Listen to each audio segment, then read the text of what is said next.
Bonjour à tous et bienvenue dans cette nouvelle vidéo du second partie de la neurologie des enseignants de la biologie aux facultés des sciences d'Al-Mehrez au Fès. Cet chapitre est conçu pour compléter la leçon précédente, alors que nous nous étions arrêtés à potentiel de repos. Mais maintenant, on va continuer à le potentiel de neurones au repos. Bon, maintenant, on va voir dans cette figure qui illustre la simulation d'équilibre instaurée par tous ces éléments engendrés une différence potentielle membranaire DDP. Le DDP ici, c'est le potentiel membranaire entre l'extérieur de la cellule chargée positivement et l'intérieur de la cellule chargée négativement. On appelle cette DDP le potentiel de repos en général de moins 70 millivolts. Alors, il y a une question. Comment le potentiel de repos est maintenu stable? On va voir la réponse à la deuxième figure ou la deuxième diapositive qui présente la réponse de cette question. Bon, pour la réponse de cette question, on va analyser le mécanisme qui ça se passe à la membrane de neurones à l'état de repos par cette figure.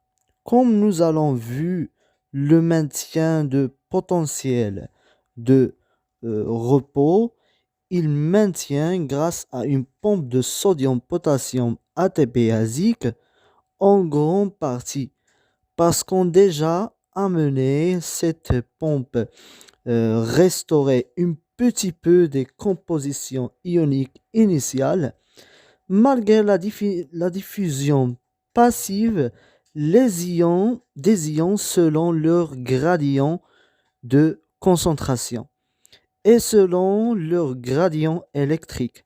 Cette pompe va rétablir, elle va remettre les ions à leur place initiale. Mais qu'est-ce que se passe quand le neurone est stimulé? Alors, la perméabilité de la membrane cellulaire à les ions se modifie, d'où ce qu'on appelle la dépolarisation.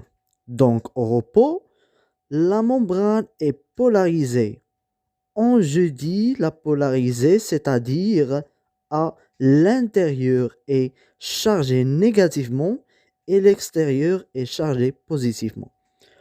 Quand elle est stimulée, donc, va insister un phénomène de dépolarisation, c'est-à-dire une inversion de la polarité.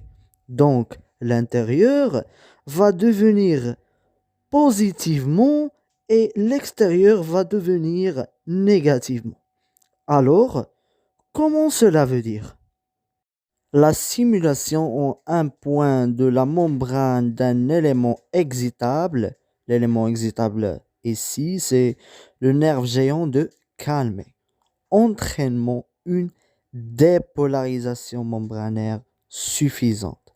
La dépolarisation, comme nous allons voir dans cette figure à la droite, il y a une courbe qui augmente, c'est cette partie d'augmentation de ce courbe, cette partie, on appelle la dépolarisation membranaire suffisante, qui débute par une valeur de seuil qui est à la point noir, à la point rouge, pardon. Cette valeur de seuil provoque l'apparition de potentiel d'action. Alors, la valeur de seuil contenant va stimuler et jusqu'à ce qu'on arrive, on va entraîner une dépolarisation. Jusqu'à certaines valeurs, cette dernière, une fois il est atteint, il va provoquer une apparition de potentiel d'action. Bon, c'est très bien. Alors, quels sont les mécanismes ioniques qui entrent en jeu? Donc, il existe sur la membrane plasmique des canaux de Na+ voltage dépendante, entre parenthèses Na++ VDEG, le VDEG c'est-à-dire le voltage dépendante, qui ouvrant quand la valeur de la dépolarisation dépasse le seuil, ces derniers ouvrant à laisser passer une quantité importante. C'est-à-dire quand la courbe, la courbe augmente, c'est-à-dire la phase de dépolarisation, une fois, la courbe arrêtée à le pic de courbe, on va, il y a l'ouverture, on va ouvrir le canot, le canot de Na+, V dépendante, voltage dépendante, euh, ouvrons et laisse passer la quantité importante. C'est-à-dire l'entrée des ions de Na+, à l'intérieur de la cellule, environ du milieu de molécules par seconde. Beaucoup de charges positives à l'intérieur de la cellule. Ensuite, à les canaux de potassium ouvrant ce qui est responsable de la phase de la repolarisation. Cette phase, c'est-à-dire quand la courbe arrête, c'est-à-dire la fin de la phase de la dépolarisation au sommet de courbe, c'est-à-dire le pic de courbe, il y a une diminution de courbe. Cette diminution, on appelle la phase de repolarisation. De la repolarisation. Et la pointe qui finit cette phase est, et la pointe, elle est en parallèle avec la valeur de seuil qui débute la phase de dépolarisation au début. Bon.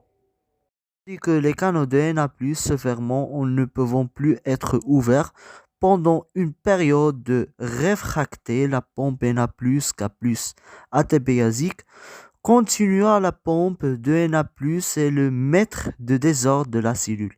Les canaux de potassium, c'est-à-dire les canaux de K+, restant ouverts plus longtemps ou la phase hyperpolarisation.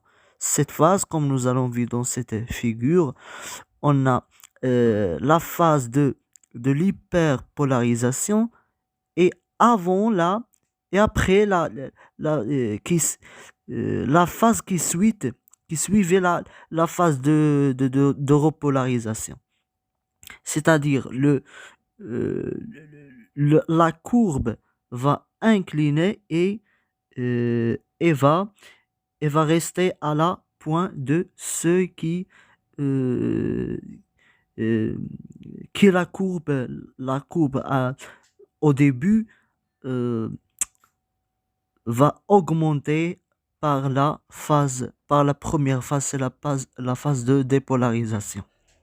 Bon, maintenant on passe à une nouvelle diapositive qui concerne la propagation de potentiel d'action, c'est-à-dire le neurone en activité, de sorte qu'il est chaque fois qu'un canal de Na+ V dépendante, c'est-à-dire le sodium, le Na+ voltage dépendante, est ouverte, il ouvrant à l'autre canal de NaVDP qui se trouve à proximité à côté et ainsi de suite.